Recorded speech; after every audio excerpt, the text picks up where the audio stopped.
is Corey Smith. I'm the president of Tribute Media. We are a web consulting firm based in Meridian, Idaho. We've had this company for about 4 years now. We provide the whole gamut of web services, from web design to development and online marketing, through social media, through pay-per-click, through search engine optimization. If it has to do with the web, we do it.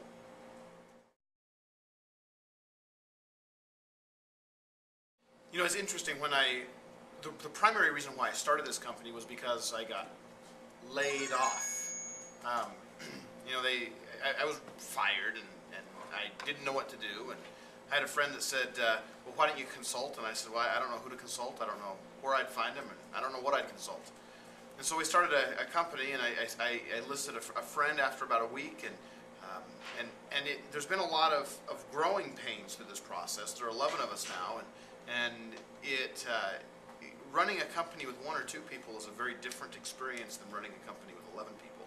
And I anticipate that as we continue to grow, we'll see some of those issues. And I think some of the biggest things that we've had to overcome, one is finances, making sure we understand how to fund it through buying the equipment that we need, through the office space.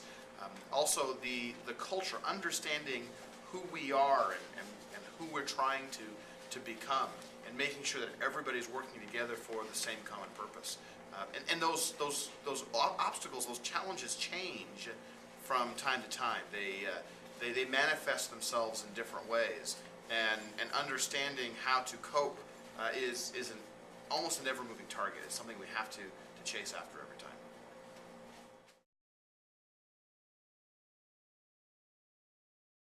You know, I think that the most critical things that have really caused us to fall flat on our face were when we tried to accomplish things that were outside of our core expertise.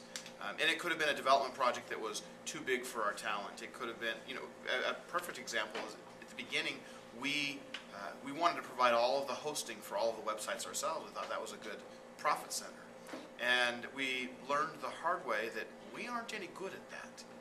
And so it's a year and a half ago, we contracted with an outside vendor, and we let them manage all those things. So we let other people manage the things that we aren't going to be good at.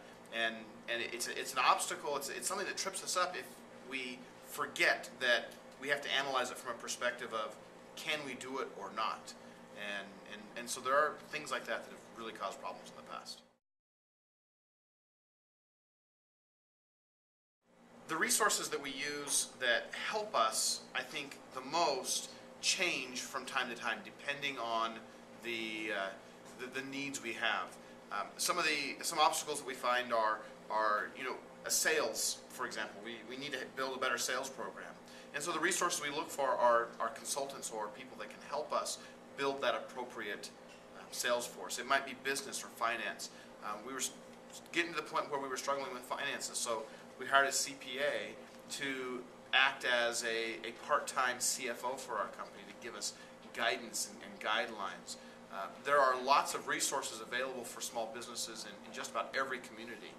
There are nonprofit organizations, there are for-profit organizations, there are networking organizations, and we found that the resources will change based on our needs, and it's just a matter of looking for them and asking others for help.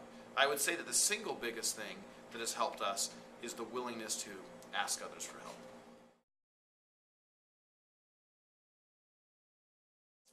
Right now, we are on the cusp of significant growth. We're poised for some significant growth.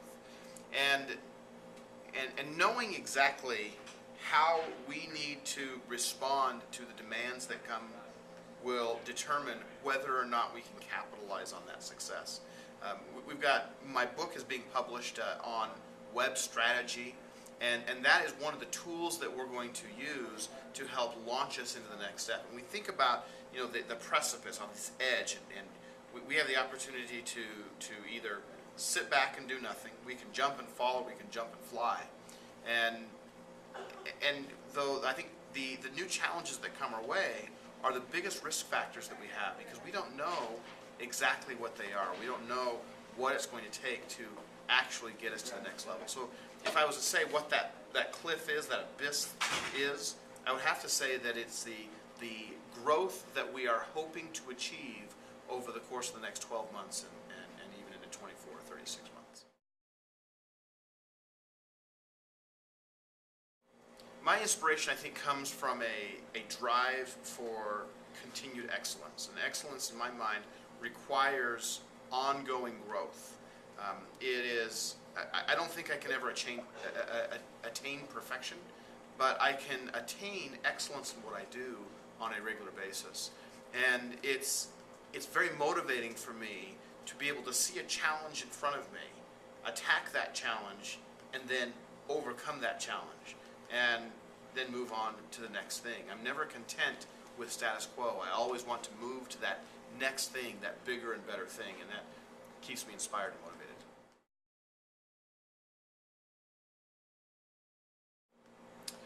When I think of the biggest inspiration that I can receive, it actually comes from my family, from my wife and my children.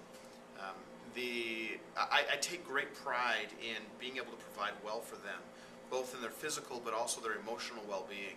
And everything that I do comes back to that objective of supporting them in a way that's meaningful to them. And when I focus on making it work for them, it always works out for me.